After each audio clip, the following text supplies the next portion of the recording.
Welcome to the Genuinely You podcast channel, which is packed with advice and tips on how to live your life with purpose. Do you wish you felt happy and fulfilled? Are you feeling stuck, wishing things could be better? Are you ready to take some action and create the life you want? To start living an empowered life, you need to recognize and make full use of the power and freedom that comes from being genuinely you. Your host is Gina, a #1 best-selling author whose whole life has been about supporting people to achieve personal empowerment, helping people just like you recognize that they can. Hello there, it's Gina here, and I'm really pleased to be with you on Passionate World Radio. Our theme today is putting the past behind you. Now, many people struggle with living in the moment. They find that the past colours everything that they do. They spend their time regretting that they have done something or that they haven't done something. If only I'd done this, if only I'd said that differently, if only I hadn't done whatever it was. And that voice in their head goes over and over and over again and actually destroys any chance of happiness in the moment. It's particularly true, I think, of relationships where, that intersection between what you say or do in the moment and when you have the opportunity with hindsight to look back and you recognise that perhaps there was a better way to do things. The interesting thing about time, or certainly time in the dimension as we understand it, is that once that time has gone, you can't actually have it back to do things differently. It has gone. What you can do is you can learn from that mistake or learn to do something even better in the future and let it go. If you don't, then life has a habit of bringing you back to the same lesson time and time again. And I think that's particularly true of relationships again, where people have the same disastrous relationship time after time after time. Now, I'm with my good friend Rachel Davidson. She's the author of The Point of Me, which is a brilliant novel which is available on Amazon. And those of you that are familiar with our shows will know that this is a discussion that we start to explore the theme of today. I wonder how many of you listeners have times when you find yourself thinking about the past in a way that keeps you stuck. The past is an incredibly rich resource for learning to do things better, differently, or not to do them at all. When I think of the fashions of the 70s, I think to myself, what was I about, for example? But I think understanding how we can utilise the best of the past and take it into our present and our future is really helpful. But it's when we get stuck. And what I thought might be useful is to look at some of the common themes that have cropped up with, I've worked with hundreds of clients over the years, and there are some really common situations. Of course, each person has the situation as it's unique to them, but the themes come up time and time again. So having a look at the impact of just keeping in the past and holding yourself, looking backwards rather than enjoying the now, which is all we have, isn't it? Moment by moment. Yes. Because it's either our past or we're looking to the future. Yes. But we only have where we are now in time. Yep, absolutely. It's why it's called the present, because it's a gift. It is a real gift. That so many people are either constantly looking at the future, and that's probably a theme for another show in terms of constantly looking at goals and not enjoying the journey. But today we're specifically talking about where you're holding on to the past and it actually is impacting on the quality of your life. So one of the main impacts, I think, is it spoils the quality of now. You can't enjoy now if you're carping back, constantly looking back, constantly considering the past. Well, in that sense, you're constantly recreating the historic scenarios, aren't you? Because if your mind is constantly playing over the should-haves, if-onlys, what if I'd played it this way, what if I'd played it that way type scenarios, then you're constantly bringing that past back, into the present, and therefore colouring the present. So all of the different options that you've got here and now in the present, all of the possibilities that you could be doing, you're spending your time, and this is about time, isn't it? It is. Literally spending your time thinking about stuff that's already gone, but in that thought process you're constantly bringing it into the present, and that takes a lot of effort if you think about it. Huge amounts of energy. I liken it when I'm working with clients with imagine you've got a very heavy portmanteau that is filled with bricks and it's tied to your ankle, and you're constantly having to pull that with you. I think that's a really good point, that because I do think that there is a physiological effect of constantly living in the past. If you look at the animal world, dogs and any animal really, that they are truly in the present, and it makes sense for them to be so, because they're very connected with nature, and they haven't got a lot of the human thought processing, and they don't tell themselves stories like we tell ourselves stories. So there's less of a concept of the past and the future for those animals. But living in the present means that they're so much more healthier in that sense. So even at the biological level, where I don't know, a deer feels threatened and there's a spike of adrenaline because it's got to flee, and it will act upon that in the moment, and then when it senses that safety has arrived in the present, it forgets about the fact that it doesn't then spend the next 2 weeks mithering about the fact that there may have been a tiger in the bush. Whereas the human mind tends to do that to us, don't we? We tend to constantly bring it forward and to worry about what would have happened, how could I have dealt with that, rather than just actually recognising that in the moment our instincts would keep us alive. I think this business of telling stories is a really important one, because we are constantly making meaning. And because we make that meaning of it doesn't mean it's actually true. No. It's all about our beliefs. If we have a belief about something, then we look constantly for evidence that our belief is correct. Yes. And so when something happens, we interpret it in that way. I made a mistake, I believe I'm useless, therefore, well, what do you expect? I'm useless. Rather than making mistakes is part of learning. Yes. And I think the big lesson and the theme that's going to run through this programme is learn from the past, take the learning. Yes. If you're constantly making the same mistakes, then it's time to look at what's going on. Yes. Why? Yes. And choose to do something differently in the future. Yes. Einstein's definition of madness, and those of you that have heard me before know this is my favourite quote of all time, which I'm probably twisting a bit, but the essence is true, is to keep doing the same thing and expect a different result. But we do it harder, we do it more. Yeah. I think of mums nagging. Yeah. If your nagging's not worked for, and your child is 11 or 12, chances are it's not going to start working now. Yeah, exactly. There is that, isn't it? This mental process of, well, I just need to try harder at this thing. I haven't put enough effort into it. When in actual fact, you should possibly look at the strategy itself and say, is that a historic strategy that is no longer relevant to the present that I'm currently living in? Yes.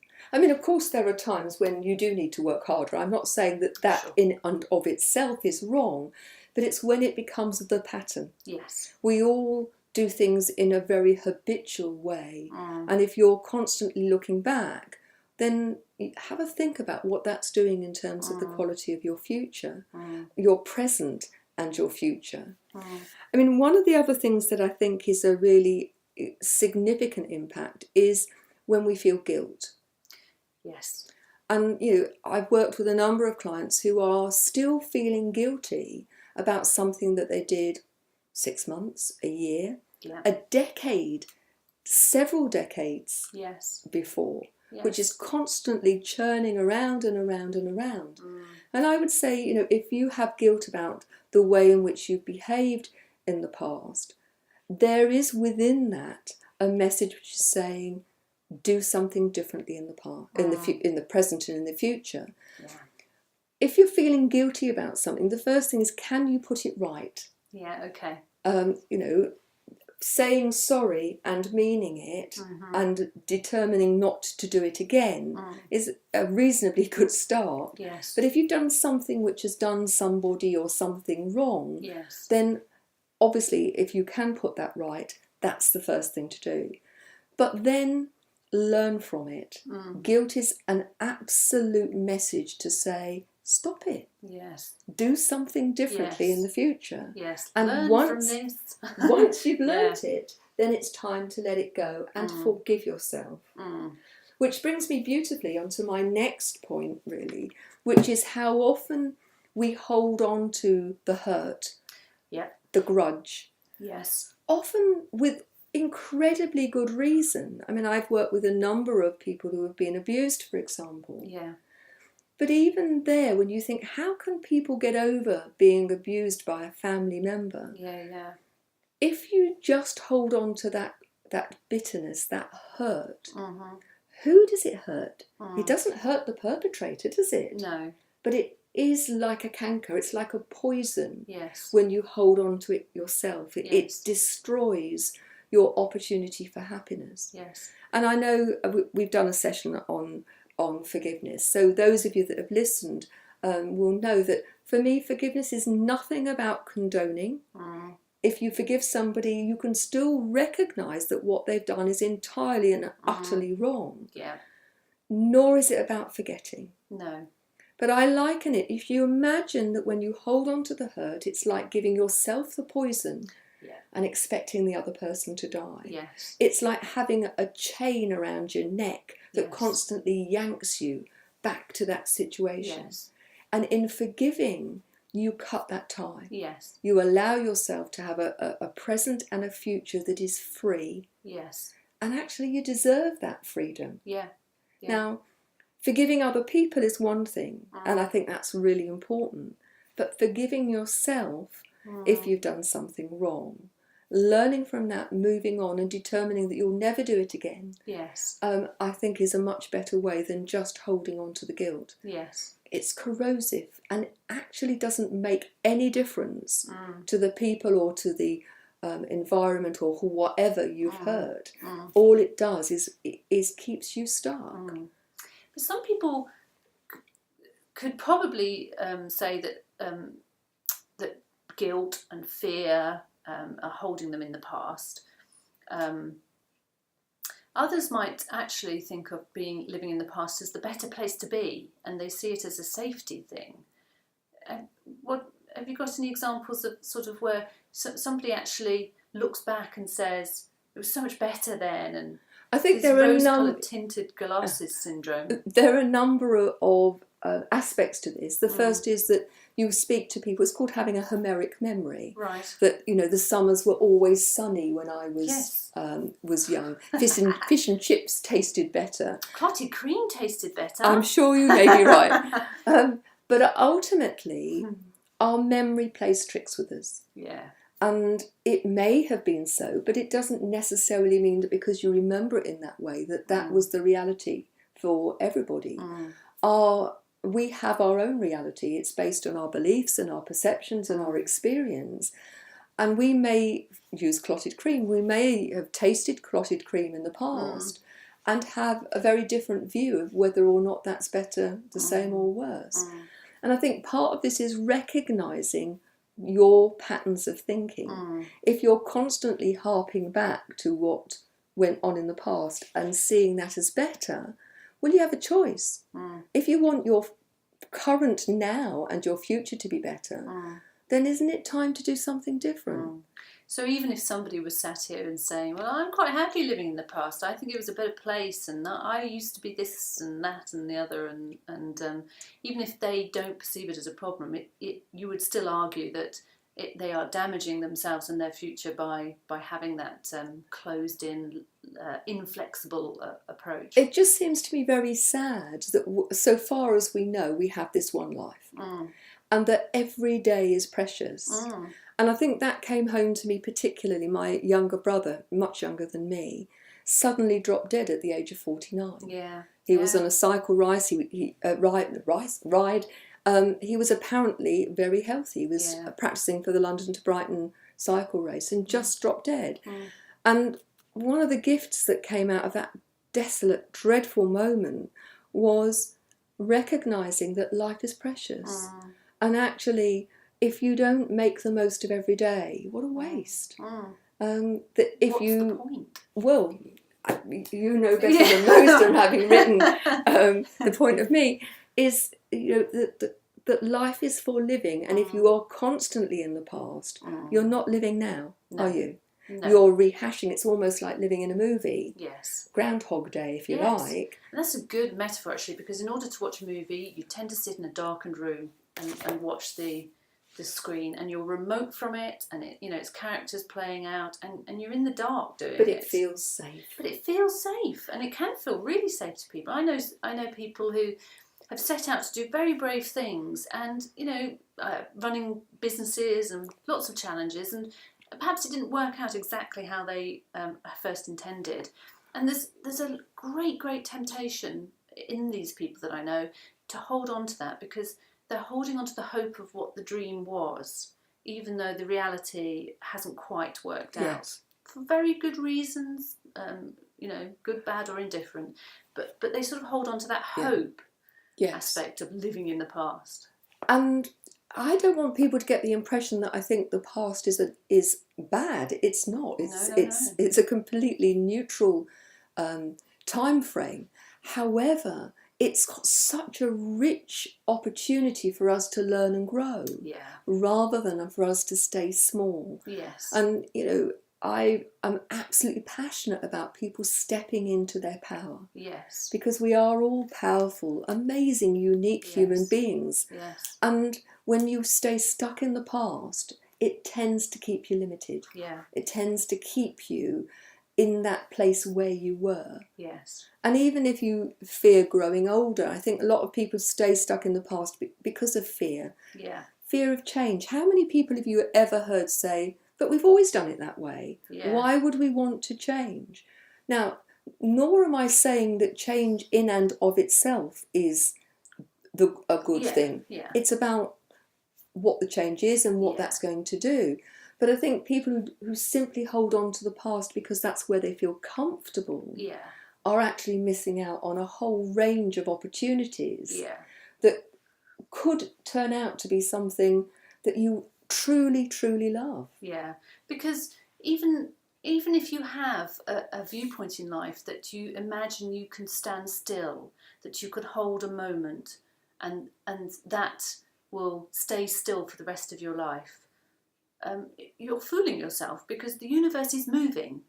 At a macro level, the universe is moving, expanding, and at a micro level, it's always moving. And so even when you think, well, I'll just stand still, that's okay, everybody else can change, but I'll just stand still, you're not standing still. You're going backwards, You're going really. backwards. Yes, in reality. If you look at it in the business context, I work strategically with businesses, and one of the things that we talk about is the bell curve of progress. And that, people will rise, and it's easy to succeed, or I believe it's easier to succeed in the first instance than it is to maintain and grow. Yes. And you have to get started on the next development before you get to the brow of the hill, because once you get to the brow of the hill of the curve, you start to go down. Do you know, I so get that when it comes to thinking about my writing and how relatively easy it was to write the first book, and having done that and published it, how frightened I am about writing the second book. And it's that same thing of that constant movement and pushing forward, and the fear that it comes with it, partly because you know what's coming, because you've done a little bit of the bell curve, and also you know that the next bit of the bell curve is going to probably be steeper.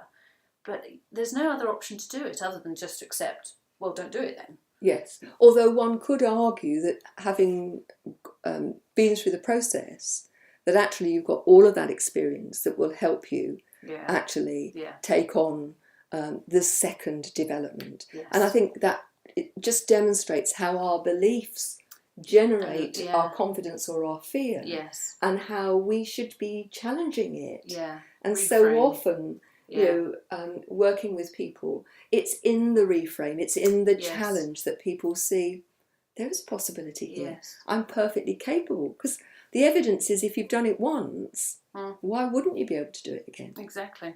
And actually, the experience may very well make that easier for you, because you know what the shortcuts are. You know the things that caused you the challenge before, and you perhaps can avoid them. I've done quite a lot of research about success, and ultimately our whole attitude, our beliefs around success are hugely important. People who've listened to me on the show and you will know that, if you believe you fail, then it's a done deal, and lots of people don't even get started. If you believe you will succeed, then you start to make very different decisions, which are much more likely to lead to your success. So how we believe about our capacity to succeed is going to make a huge difference. But also through the research I've done, both in terms of other people and work I've done with myself and clients, is that if you're harping back at the past, then procrastination, which is for many people a big issue, getting started and actually keeping that momentum going, very often they're stuck in the past. People who are stuck in the past, generally, they've done research, they show that they are more pessimistic, that they are less likely to take a chance to actually give things a go, because it's always coloured by their need to be absolutely safe. And that springs to mind some research that was done on how lucky people feel, and the people that would sort of state outright, oh yes, I feel quite lucky, versus, oh no, I'm not a lucky person, were then studied going forward, and leading pretty sort of simple general lives, but basically the people who thought of themselves as lucky were open to opportunities and interpreted what happened to them in a positive light. So they would say, well, isn't that lucky, and oh, this happened, whereas the pessimistic people were expecting to be unlucky, and so they were, and so it was a completely thought constructed existence. Because absolutely of that based on point. beliefs. There was a television programme a couple of years ago by Darren Brown, and he took over a whole village. There were a number of things within the experiment. One of the things was that he set up a bronze dog in the park. And got researchers to start spreading the rumour that the dog was lucky. And that people started to go and pat it and started to report that they were experiencing miracles. And that went on for quite a long time until he came clean.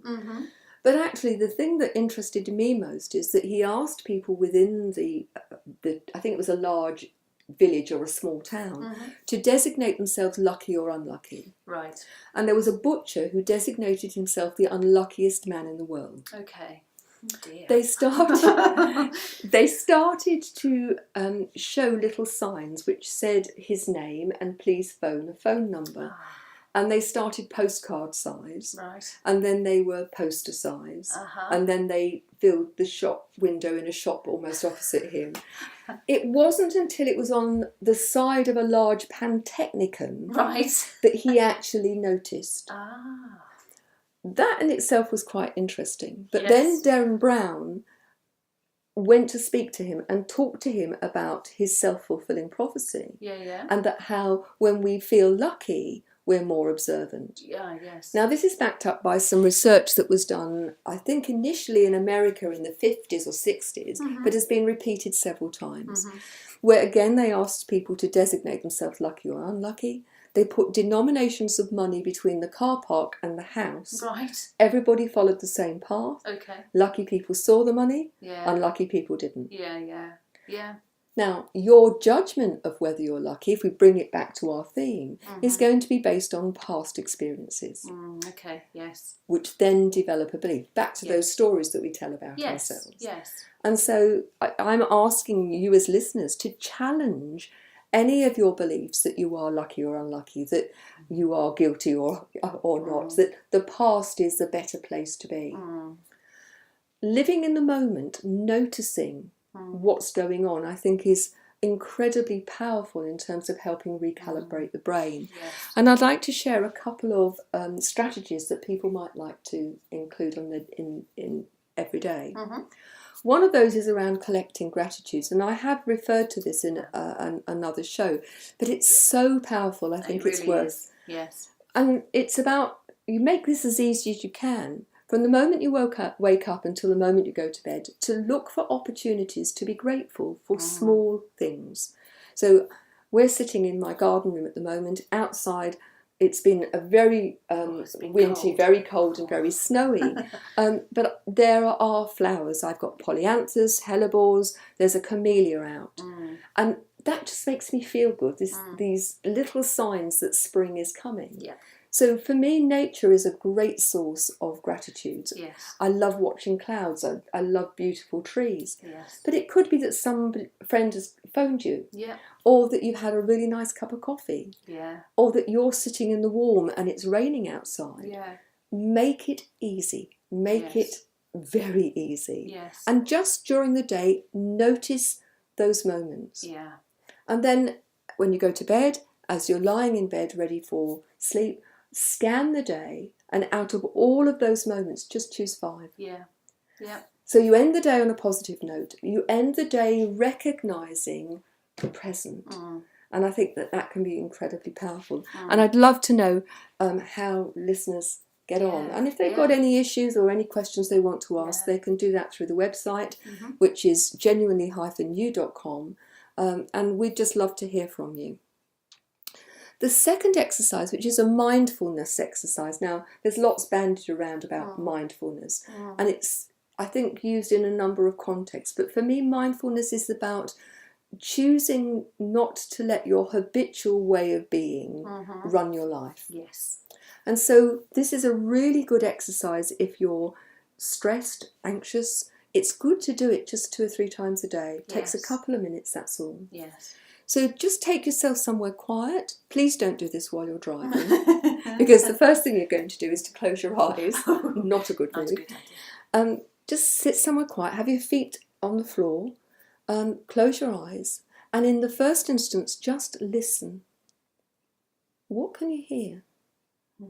So when we are quiet, then we have the opportunity to really tune into the moment. Yes. And I use hearing first. Interestingly, it's the last sense that we lose when we're incapacitated or we're dying. Right. That by tuning into your hearing, just for a minute, that you really give yourself a sense to just take yourself back into that moment. Yes. Breathe. Yes. I think it's highly underrated, breathing. The next thing is to take your attention to what you can feel. Feeling the seat under your thighs or the cushion behind your back. Yeah. If you're sitting outside, you might be conscious of the sunshine or a breeze. But also take your attention to how you're feeling emotionally. Yeah. And just sit with it. Yeah. We're frightened of emotions, I think. But just where is it in your body? Yeah. And just be aware of it. No judgment, just notice. Can you smell anything? Can you taste anything? Yeah. And then when you've been through those senses, just open your eyes. You don't need to swivel your head around, but just what can you see? What the colours, shapes, textures, the perspective. And just within 2-3 minutes, you can find that you're feeling more grounded, more centred, and more able to cope with the world. Yeah. And that you are then very much in the moment. Yes.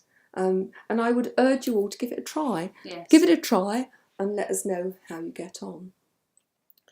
If you feel that the past is actually holding you back, if you are fed up with feeling depressed about what's gone on or anxious about the fact that you could have done things differently and that you didn't, if procrastination is something that you struggle with, if you're one of those people who fears change and is stuck in the, well, we've always done it that way, and not wanting to move forward, I would really urge you to think about that. And if you're struggling with that, to get some help. And you can find lots and lots of resources and activities on the website.